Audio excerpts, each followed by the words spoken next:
bienvenue dans cette petite vidéo. Je vais dans cette vidéo vous montrer comment identifier l'oxydant et le réducteur à partir de l'équation bilan d'une réaction d'oxydoréduction équilibrée ou bien identifiée à l'aide des nombres d'oxydation. Nous avons notre équation bilan au tableau. Cette équation n'est pas équilibrée, mais vous pouvez chercher à l'équilibrer.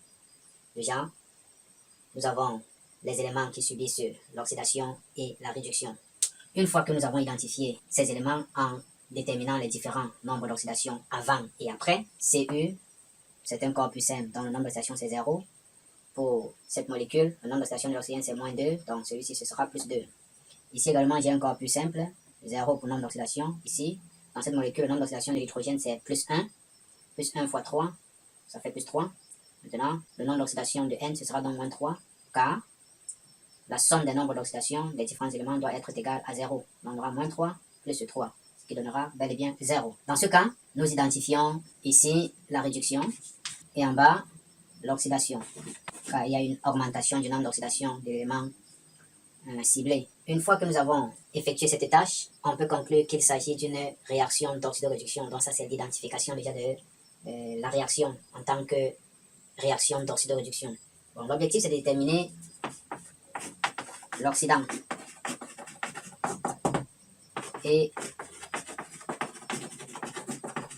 le réducteur.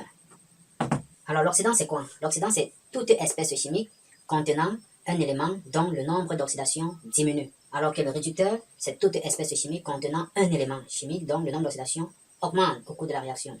L'élément chimique dont le nombre d'oxydation a diminué c'est Cu. Ça veut dire que l'espèce chimique contenant cet élément sera l'oxydant. Donc CuO sera ici l'oxydant.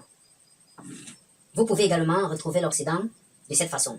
Une fois que vous avez identifié la réduction et l'oxydation, vous pouvez vous dire l'oxydant subit normalement une réduction. Alors, quelle est donc la réduction? Voici la réduction. Ça veut dire que voici l'oxydant qui a subi cette réaction de réduction. Voilà une autre façon de retrouver l'oxydant. Maintenant, pour ce qui est du réducteur, il suffit d'identifier l'élément dont le nombre d'oxydation a augmenté. N a augmenté, c'est passé de moins 3 à 0. Ça veut dire que l'espèce chimique NH3 représente ici le réducteur. Une autre façon de le faire, c'est de vous dire le réducteur subit une réaction d'oxydation. Donc, voici l'oxydation. Quelle est l'espèce chimique qui a subi cette oxydation? C'est NH3. Là, le taux est jaune. Par la suite, si on vous demande l'espèce oxydée et l'espèce réduite, qu'allez-vous écrire? L'espèce oxydée ici, c'est l'oxydant. Donc, ça veut dire que cette espèce oxydée représente encore CuO. Et l'espèce réduite, c'est le réducteur. Il s'agit de NH3.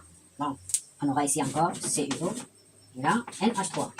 Maintenant, si on vous demandait quel est l'élément oxydé et l'élément réduit. L'élément oxydé, c'est l'élément qui a subi une oxydation. C'est-à-dire dont le nombre d'oxydation a augmenté. On observe, N a donc augmenté. Donc l'élément oxydé, c'est N. L'élément réduit, c'est l'élément dont le nombre d'oxydation a diminué. Donc nous avons Cu. Voilà, quelques petites notions qui embrouillent souvent les élèves.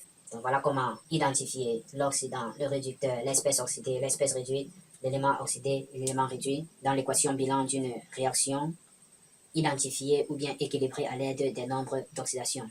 Alors, chez vous à la maison, équilibrer cette équation bilan en utilisant le NO tel que je vous ai démontré dans une des vidéos, dont le lien se trouve juste en dessous. Je vous remercie comme ça de votre attention. Au revoir et à la prochaine.